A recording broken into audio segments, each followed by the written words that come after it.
What you're about to see are evidence confiscated from a Sierra Foothills teacher and his wife. The couple's accused of using secretions from the toadbacks as hallucinogenic drugs. The stuff can be dried and smoked and is said to be more powerful than LSD. A teacher and his wife from the Gold Country are now facing charges of possession of a hallucinogenic drug. The drug came from a certain kind of toad found in the Sonoran Desert. Bob Shepard had the toads at a learning center in the Sierra Foothills, and authorities say he showed them to some youngsters. Tim Daly of Sacramento station KXTV reports on this unusual drug. In this little vial, about 50 hits of the drug. You would take about 3 to 5 milligrams, shave it off, and place it into a pipe like this, and add a heat source to it and inhale it. It's a hallucinogen called bufotenine, and it comes from, of all places, the glands of these toads. It comes out liquid, so it's dried and then smoked. Drug agents say anonymous tips about the toads led them to Robert and Connie Shepard. Mr. Shepard admitted using the drug for spiritual reasons. The suspect told us that it's much stronger than LSD. His analogy of it was, he said, LSD would be like milk and this would be like whiskey.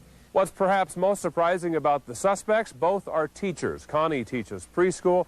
Robert teaches science at the Clovis School District Regional Learning Center. This is a science camp near Columbia.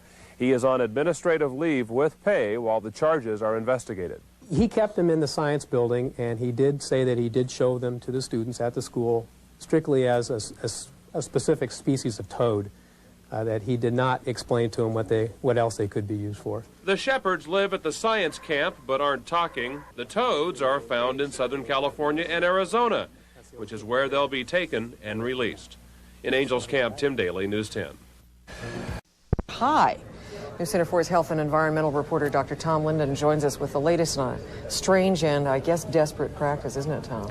It absolutely is, Sylvia. What we're talking about is licking toads to get high.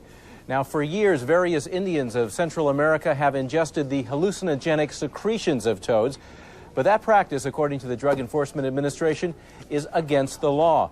At first glance, the toad does not look like a criminal. They call him Narco Toad. On the street, he's also known by his alias, Bufo Marinus. He and his cousin, Bufo Alvarius, are dangerous dudes. They deal in a mind-scrambling substance that defends against intruders. It all comes from a little gland behind the toad's head. These glands produce a variety of substances, one of which, in this case, is a hallucinogenic compound. But all those substances are basically as a predator deterrent. That substance is bitter and foul-tasting.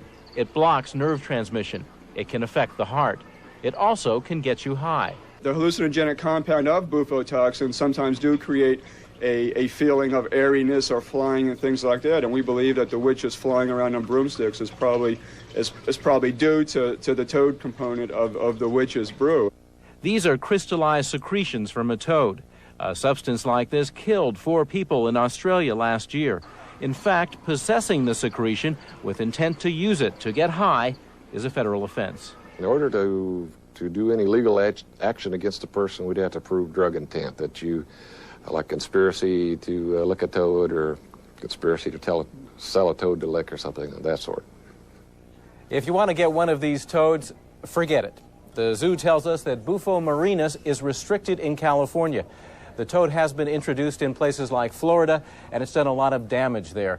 It's also a potentially dangerous toad, and certainly one you would never want to lick. Sylvia? Never. Ever. Ever. Ever. No. Okay, thanks.